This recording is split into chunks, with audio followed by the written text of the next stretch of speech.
The year is 2049. At an observatory in the Arctic Circle, a scientist named Augustin Lofthouse sits alone and eats. A flashback to 3 weeks ago shows the facility being evacuated in an emergency due to an undisclosed global disaster that has wiped out almost all of the Earth's population. The Earth's surface is now contaminated with ionizing radiation, which is gradually spreading around the world. Augustine refuses to cooperate with the authorities because he is suffering from a terminal illness and does not have long to live. They remind him that without regular transfusions, he won't live more than a week. A woman yells that she can't find her daughter, but her friend assures her that she saw her leave on an earlier helicopter. Everyone leaves, and Augustine spends his final days alone at the facility. He watches the radiation slowly move towards the facility. Augustine spends his time giving himself transfusions, taking medications, sleeping, and gazing up at the night sky. A flashback shows a young Augustine talking about K23, a previously unknown Jupiter moon that he discovered. Augustine explains that the moon's characteristics are nearly ideal for supporting life.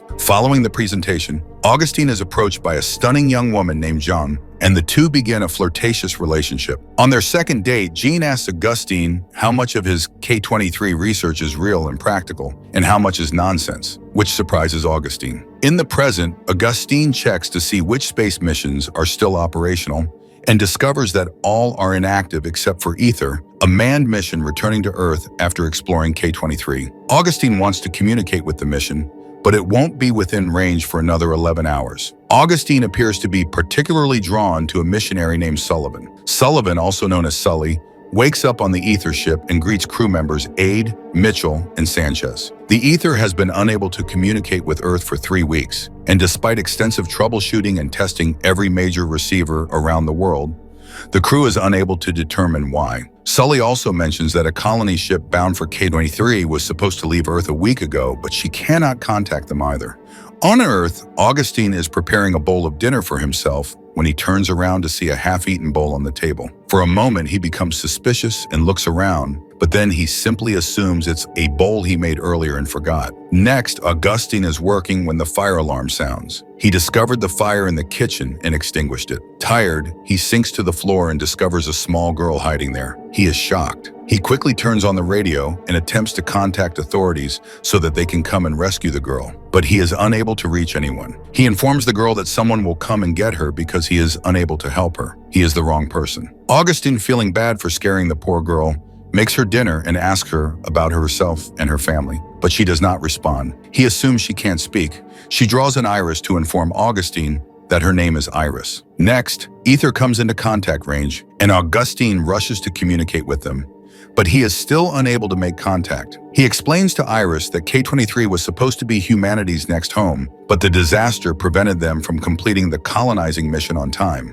Now he must warn the crew of the Ether about what has happened on Earth before they land on the dying planet. Despite Augustine's protests, Iris sleeps in his room at night. Next, Augustine works on the antenna and discovers that it is simply not powerful enough to reach the Ether. He eats dinner with Iris, but she insists on playing with her food, so Augustine agrees. On the Ether, the crew's captain, AA, records his log and explains that because they can't explain why every communication station on Earth is down, they've assumed the problem is on their end and are working to solve it. He also confirms that their mission was successful, and they discovered that K23 is habitable. Back on Earth, Augustine is performing his regular transfusion when Iris enters the room. She lies down next to him, and he shows her the North Star and tells her everything about it. A flashback shows a young Augustine working, and Jean comes to see him. She asks him why he didn't answer her phone call, and he says he was working without turning around to face her. She is hurt, but does not show it. She tells him not to worry because she is not pregnant. Augustine still does not turn or react. Jean, crying, explains that she understands Augustine's desire to be an explorer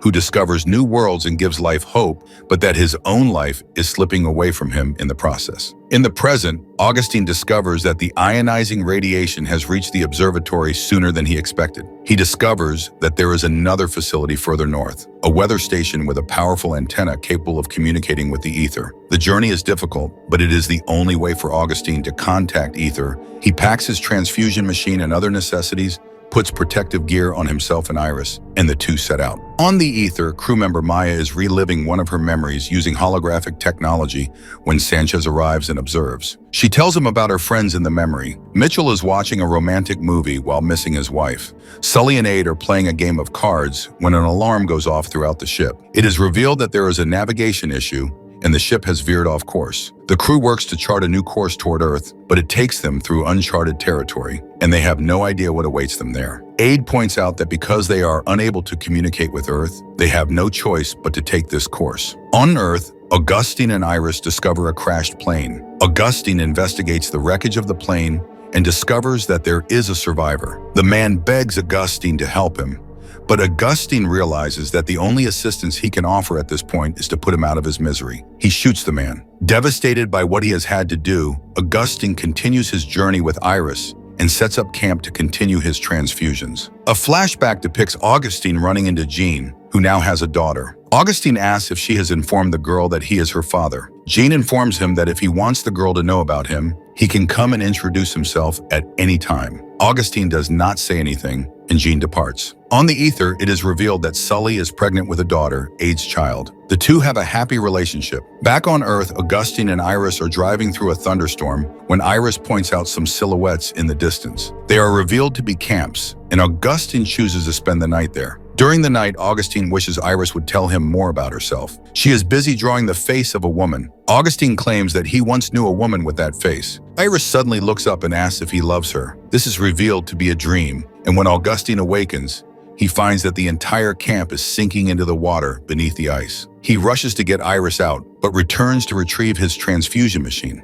He gets it out, but the ice beneath them cracks quickly. As Augustine tries to start the snowmobile, the ice beneath it cracks, causing him to fall into the water with it. Augustine is separated from the transfusion machine, which sinks too far for him to reach. He swims back to the surface, miraculously not frozen to death, and realizes his days are numbered. Augustine and Iris continue their journey by foot, exposed to the elements and wildlife. They are caught in a storm surrounded by wolves. Augustine fires his gun, scaring away the wolves, but loses Iris in the process. He can't see any tracks on the ground to find her, and the storm becomes too intense for him to handle. He falls to the ground, but when the storm clears, Iris finds him and hugs him tightly. After a little more walking, they arrive at the weather station. Using the weather station's antenna, Augustine makes contact with the Ether. He speaks with Sully, who is delighted to hear his voice. She asks why no one on Earth is contacting them, and Augustine begins to explain the global catastrophe. Unfortunately, before he can begin, the Ether collides with an asteroid field, which is uncharted territory. The ship's radar and communication systems have been damaged. After clearing the asteroid field,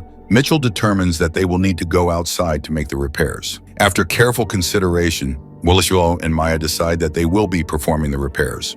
Because Maya has no experience with spacewalking and Sully is pregnant with Aid's child, Aid decides to accompany them outside for safety. The three astronauts go out and begin the repairs. Sanchez plays music to keep them entertained. As they finish and begin to return inside, the ship crosses another asteroid field. Despite the chaos, the three astronauts manage to stay on board the ship. However, as they walk inside, Maya notices drops of blood floating inside her suit. Aid discovers she has a penetrating wound and is losing oxygen. He rushes to bring her inside, while Sanchez rushes to the airlock with a medical kit. The airlock takes too long to depressurize, and when they finally remove Maya's helmet, a large amount of blood floats out, indicating that she has already lost too much. Sanchez continues to try to save her, but without success. She passed away. The ship then receives a message from Earth, which was sent 10 days ago. It turns out to be from Mitchell's wife. She informs him that their sons are ill and that everyone is being asked to evacuate, and Mitchell becomes emotional just looking at her. Afterward, he meets with Aid and tells him that he and Sully should return the ship to K-23 to start over, but he will take a landing pod to Earth to look for his wife. Next, Sanchez meets with Mitchell and informs him that he will accompany him. He wants to return Maya's body to Earth and bury her. He reveals that he had a daughter who died young, around Maya's age today, which is why he has always considered Maya to be his daughter. As Sanchez and Mitchell approach Earth, Sully contacts Augustine to thank him for everything, including discovering K-23. She explains that he is the reason she became a scientist. He worked with her mother, Jean Sullivan, and once presented her with a moon rock. Consequently, it is revealed that Sully is Augustine's daughter. She addresses him as Dr. Lofthouse, and he tells her to call him Augustine. She, in turn, informs him that her first name is Iris. He responds that he knows, revealing that the little girl with him all this time was his daughter's hallucination, which he was already aware of. Augustine asks Iris to describe K-23, and as she does, he is transported to the planet in his imagination. He is standing there with the little girl version of Iris. Finally, radio contact is lost, and Iris and Aid realize they are alone now. They begin their long journey back to K-23, where they are expected to restart the human race. The end.